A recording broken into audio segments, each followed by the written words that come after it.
ಹಳೆ ಮೈಸೂರು ಯುದ್ಧ. ಈ ಜಿದ್ದಾಜಿದ್ದಿ ಪ್ರತಿ ಚುನಾವಣೆಯಲ್ಲೂ ಹೀಗೆ ಬರ್ತಾ ಹೋಗುತ್ತೆ.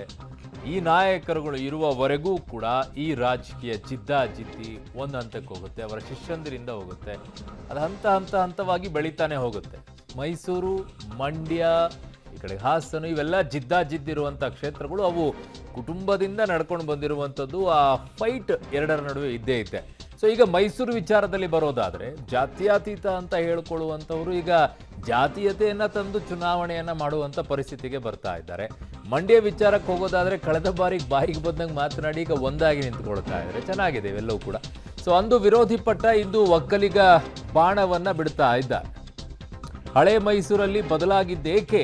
ಸಿದ್ದರಾಮಯ್ಯನವರ ತಂತ್ರ, ಕಳೆದ ಬಾರಿಯ ಅನುಭವ. ಮಂಡ್ಯದಲ್ಲಿ ಶತ್ರುಗಳು ಈಗ ಒಂದಾಗಿದ್ದಾರೆ. ಬಟ್ ರಾಜಕೀಯದಲ್ಲಿ ಯಾರು ಶತ್ರುಗಳು ಅಲ್ಲ, ಯಾರು ಮಿತ್ರರು ಅಲ್ಲ. ಮೈಸೂರು ಮಂಡ್ಯ ಹೊಸ ಆಟ, ಯಾರಿಗೆ ಅದೃಷ್ಟ ಅನ್ನುವಂಥದ್ದು ಅದು ಜನ ನಿರ್ಧಾರ ಮಾಡ್ತಾರೆ. ಬಟ್ ಇಂಟ್ರೆಸ್ಟಿಂಗ್ ಆಗಿ ಕಾಣಿಸ್ತಾ ಇರೋದೇ ಮೈಸೂರು.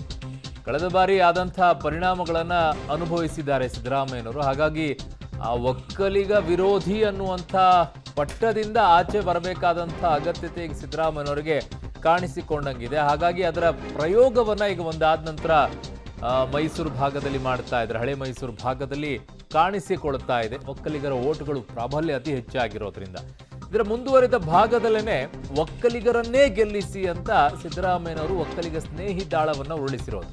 ಓಲ್ಡ್ ಮೈಸೂರು ಮೈತ್ರಿ ಟಾರ್ಗೆಟ್, ಗುರುವಿಗೆ ಶಿಷ್ಯ ಸವಾಲನ್ನು ಹಾಕಿರೋದು. ಚಾಮುಂಡೇಶ್ವರಿ ಸೋಲಿನ ಕಹಿ, ಗೆಲ್ಲಲೇಬೇಕು ಅನ್ನುವಂತಹ ಹಠ ಡೆಫಿನೆಟ್ ಆಗಿರುತ್ತೆ. ಒಕ್ಕಲಿಗರಿಗೆ ಮತ ಕೊಡಿ ಅನ್ನೋದೇ ಈಗ ಪ್ರಮುಖ ಅಜೆಂಡಾ ಆಗಿ ಕಾಣಿಸ್ತಾ ಇದೆ. ಒಕ್ಕಲಿಗ ಕಾರ್ಡ್ ಪ್ಲೇ ಮೂಲಕ ದೇವೇಗೌಡರಿಗೆ ನೇರ ಸವಾಲನ್ನು ಹಾಕ್ತಾ ಇದ್ದಾರೆ. ಹಳೆ ಮೈಸೂರು ಭಾಗದಲ್ಲಿ ಮುಖ್ಯಮಂತ್ರಿ ಸಿದ್ದರಾಮಯ್ಯನವರ ತಂತ್ರಗಾರಿಕೆ, ಒಕ್ಕಲಿಗರನ್ನೇ ಗೆಲ್ಲಿಸಿ ಅಂತ ಹೇಳಿ. ಯಾರು ಜಾತ್ಯತೀತತೆಯ ಬಗ್ಗೆ ಮಾತನಾಡ್ತಾ ಇದ್ರು, ಜಾತಿ ಇರಬಾರ್ದು, ಅವೆಲ್ಲ ಇರಬಾರ್ದು, ಅದು ಮೀರಿ ಇರಬೇಕು ಅನ್ನುವಂಥವ್ರು ಈಗ ಜಾತೀಯತೆಯನ್ನೇ ತಂದು ಚುನಾವಣೆಯನ್ನ ಬಹಿರಂಗವಾಗಿ, ಜಾತಿ ಇಲ್ಲದೇನೆ ರಾಜಕೀಯ ಪಕ್ಷಗಳಿಲ್ಲ, ಅದು ಒಪ್ಕೊಳ್ಳೋಣ, ಆದರೆ ಬಹಿರಂಗವಾಗಿ ಹೇಳುವ ಮಟ್ಟಕ್ಕೆ ಬಂದಿದ್ದಾರೆ ಅಂತಂದಾಗ ಅದು ಚರ್ಚೆಗೆ ಎಡೆ ಮಾಡಿ ಕೊಟ್ಟೆ ಕೊಡುತ್ತೆ. ಇನ್ನು ಮಾತನಾಡಿದ್ದಾರೆ ನೋಡೋಣ. ಮೈಸೂರು ಕೊಡಗು ಕ್ಷೇತ್ರದಲ್ಲಿ ಒಕ್ಕಲಿಗರೇ ಜಾಸ್ತಿ ಇರ್ತಕ್ಕಂಥ ಕ್ಷೇತ್ರ ಇದು. ಒಕ್ಕಲಿಗರನ್ನೇ ತಪ್ಪಿಸ್ಬಿಟ್ಟು ಈಗ ಅರಸು ಮನೆತನದವರು ಕೊಟ್ಟಿದ್ದಾರೆ. ಬಿಜೆಪಿಯವರು ಹೇಳಿರ್ಬೇಕು, ಲಕ್ಷ್ಮಣ್ ಒಕ್ಕಲಿಗನೇ ಅಲ್ಲ, 100ಕ್ಕೆ 200% ಒಕ್ಕಲಿಗ. ಪ್ರತಾಪ ಸಿಂಹ ಏನ್ ಪ್ರಲಾಪ ಮಾಡದ್ದೇ ಮಾಡದ್ದು, ಬರೀ ಸುಳ್ಳು ಹೇಳದ್ದು. ಪಾಪ ಅವ್ರು ಸುಳ್ಳು ಹೇಳಿದ್ರು ಅಂತ ಹೇಳಿ ಟಿಕೆಟೇ ಕೊಡ್ಲಿಲ್ಲ ಈ ಸರಿ ಅವ್ರಿಗೆ. ಎಲ್ಲ ನಮ್ಮ ಜನ ಕೇಳ್ತಾ ಇದ್ರು ನನಗೆ, ಏನಯ್ಯ ನೀನ್ ಕಾಂಗ್ರೆಸ್ ಪಕ್ಷದ ಅಧ್ಯಕ್ಷ ಆಗಿದ್ದೆ, ಈ ಸಮಾಜ ರಕ್ಷಣೆ ಮಾಡ್ತಾ ಇಲ್ಲ ಅಂತ ಹೇಳಿ ನನಗೆ ಬಹಳ ಕೇಳ್ತಾ ಇದ್ರು. ಸೊ ಈಗ ಒಕ್ಕಲಿಗರ ಅವಕಾಶ ಮಾಡಿಕೊಡ್ಬೇಕು ಅಂತೇಳಿ ಈ ಬಾರಿ 8 ಜನರಿಗೆ ನಾನು ಅಧ್ಯಕ್ಷರಾಗಿರುವಾಗ ಲೋಕಸಭೆಗೆ ಮೊದಲನೇ ಬಾರಿಗೆ 8 ಜನರಿಗೆ ಇವತ್ತು ಅವಕಾಶವನ್ನ ನಾವು ಮಾಡಿಕೊಟ್ಟಿದ್ದೇವೆ. ಇದು ಕಾಂಗ್ರೆಸ್ ಪಕ್ಷದ ಒಂದು ಇತಿಹಾಸ. ಇದಕ್ಕೆ ಬಿಜೆಪಿ ನಾಯಕರೆಲ್ಲ ಏನ್ ರಿಯಾಕ್ಟ್ ಮಾಡಿದ್ದಾರೆ, ಏನ್ ಕೌಂಟರ್ ಕೊಟ್ಟಿದ್ದಾರೆ ನೋಡೋಣ. ಅವರು 8 ಜನ ಕೊಟ್ಟಿದ್ದಾರೆ, ಬ್ಯಾಕ್ವರ್ಡ್ಗಳಿಗೆ ಅನ್ಯಾಯ ಮಾಡಿದ್ದಾರೆ. ಹಾಗಾದ್ರೆ ಹಿಂದುಳಿದವ್ರಿಗೆ ಅನ್ಯಾಯ ಮಾಡಿದ್ದಾರೆ. ಯಾರಿಗೆ ಅನ್ಯಾಯ ಮಾಡಿದ್ದಾರೆ? ಇರೋದು 28 ಸೀಟು, 28 ಸೀಟಲ್ಲಿ ಯಾರಿಗೆ ಅನ್ಯಾಯ ಮಾಡಿ ಯಾರಿಗೆ ಕೊಟ್ಟಿದ್ದಾರೆ ಅದನ್ನು ಸಿದ್ದರಾಮಯ್ಯನವ್ರು ಹೇಳಬೇಕು. ಅದನ್ನು ಬಿಟ್ಟು ಡಿ ಕೆ ಶಿವಕುಮಾರ್ ಅವ್ರು ನಾವು ಒಕ್ಕಲಿಗರು ಕೊಟ್ಟಿದ್ದೀನಿ, ಅವರು ಕೊಟ್ಟಿದ್ದೀನಿ ಅಂದರೆ ಹಂಗಾರೆ ಅನ್ಯಾಯ ಆಗಿರೋದು ಯಾರಿಗೆ? ಈ ಥರ ಜಾತಿಯ ಕಾರ್ಡನ್ನು ಉಪಯೋಗ ಮಾಡಿದ್ರೆ ಅವ್ರಿಗೆ ಅದು ತಿರುಗುಬಾಣ ಆಗ್ತದೆ. ಕಾಂಗ್ರೆಸ್ ಅವ್ರು ಏನಾದರೂ ಒಂದು ಜಾತಿಯನ್ನು ಕೆಣಕಕ್ಕೆ ಹೋದರೆ ಎಲ್ಲರೂ ಕೂಡ ತಿರುಗಿ ಮರುಗಾಗ್ತದೆ ಕಾಂಗ್ರೆಸ್ಗೆ. ಈ ಒಕ್ಕಲಿಗರ ಹೆಸರು ಈಗ ಮಮತೆ ಬಂದ್ಬಿಟ್ಟೈತೆ ಸಿದ್ದರಾಮಣ್ಣರಿಗೆ, ಕಾಂಗ್ರೆಸ್ನರಿಗೆ. ಒಕ್ಕಲಿಗರ ಮೇಲೆ ಈಗ ಬಹಳ ಮಮತೆ ಬಂದೈತೆ. ಅದೆಂತ ಕಾಂತರಾಜು ವರದಿ ಬರ್ಸ್ಕೊಂಡವ್ರಲ್ಲ, ಕಾಂತರಾಜು ವರದಿ 2ನೇ ಭಾಗ. ಆ ಚುನಾವಣೆಗಿಂತ ಮುಂಚೆ ಅನೌನ್ಸ್ ಮಾಡಿದ್ರೆ ಎಲ್ಲಿ ಕಾಂಗ್ರೆಸ್ ಸರ್ವನಾಶ ಆಯ್ತು ಅಂತ ಕೋಲ್ಡ್ ಸ್ಟೋರೇಜಲ್ಲಿ ಇಟ್ಕೊಂಡವ್ರೆ. ಕಾಂಗ್ರೆಸ್ಸಿನ ಕ್ಯಾಂಡಿಡೇಟು ಎಷ್ಟು ವರ್ಷ ಎಚ್ ಡಿ ದೇವೇಗೌಡರನ್ನ, ನನ್ನನ್ನ, ಕುಮಾರಣ್ಣನ ಬಹಳ ತುಚ್ಛವಾಗಿ ಹೀನಾತಿಹೀನವಾಗಿ ನಿಂದಿಸ್ತಾ ಬಂದಿರುವಂತ ಒಬ್ಬ ಹೊಲಸುಬಾಯಿ ಮನುಷ್ಯ. ಅವ ಇದ್ದಕ್ಕಿದ್ದಾಗೆ ಒಕ್ಕಲಿಗ ಆಗಕ್ಕೆ ಹೋಗಿದ್ದಾನೆ. ಯಾವಾಗ ಒಕ್ಕಲಿಗ ಆದಪ್ಪ ನೀನು? ಯಾವ್ದೋ ಸರ್ಟಿಫಿಕೇಟ್ ಇಟ್ಕೊಂಡು ಎಲ್ಲಿಂದ ತಗೊಂಬಂದಿ ನೀನು? ನೀವು ಒಕ್ಕಲಿಗ ಆಗಿದ್ರೆ ಒಕ್ಕಲಿಗರು ರ್ಯಾಶ್ ಇರ್ತಾರೆ, ಬ್ರಾಶ್ ಇರ್ತಾರೆ, ಆದರೆ ಸ್ಟ್ರೈಟ್ ಫಾರ್ವರ್ಡ್ ಇರ್ತಾರೆ. ನಿಮ್ಮ ಕ್ಯಾಂಡಿಡೇಟ್ ಹತ್ರ ಯಾವ್ದಾದ್ರು ಅಂಥ ಗುಣಗಳಿದೆಯಾ?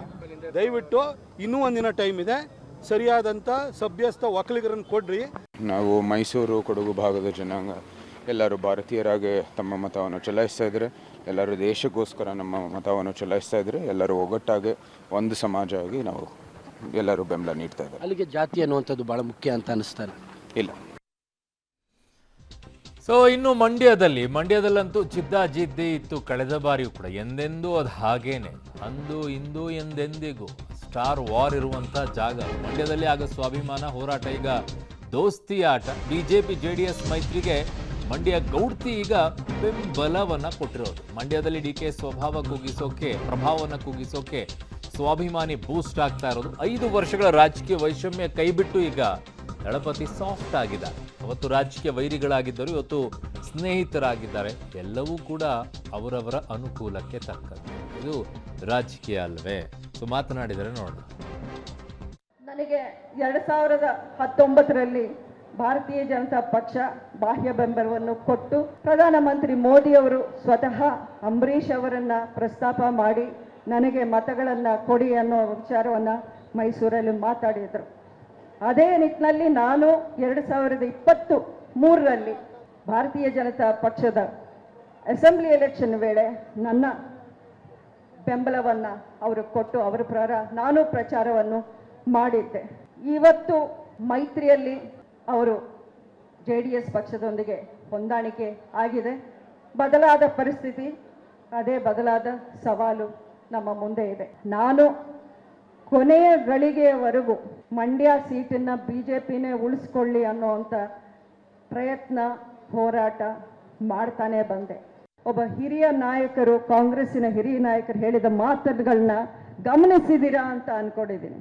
ಸುಮಲತಾ ಅವರ ಅವಶ್ಯಕತೆ ನಮಗೆ ಇಂದೂ ಇಲ್ಲ, ನಿನ್ನೇನೂ ಇಲ್ಲ, ನಾಳೆನೂ ಇರಲ್ಲ ಅನ್ನೋವಂಥ ಮಾತನ್ನ ಹೇಳಿದ್ರು. ಕಾಂಗ್ರೆಸ್ನ ಅತಿ ಸೀನಿಯರ್ ಲೀಡರು, ಮುಖಂಡರು. ಅದು ಯಾರು ಅಂತ ನೀವು ನಾನೇ ಹೆಸರು ತಗೊಳ್ಳಿ. ನನ್ನ ಭವಿಷ್ಯದ ಬಗ್ಗೆ ನನಗೆ ಚಿಂತೆ ಇಲ್ಲ.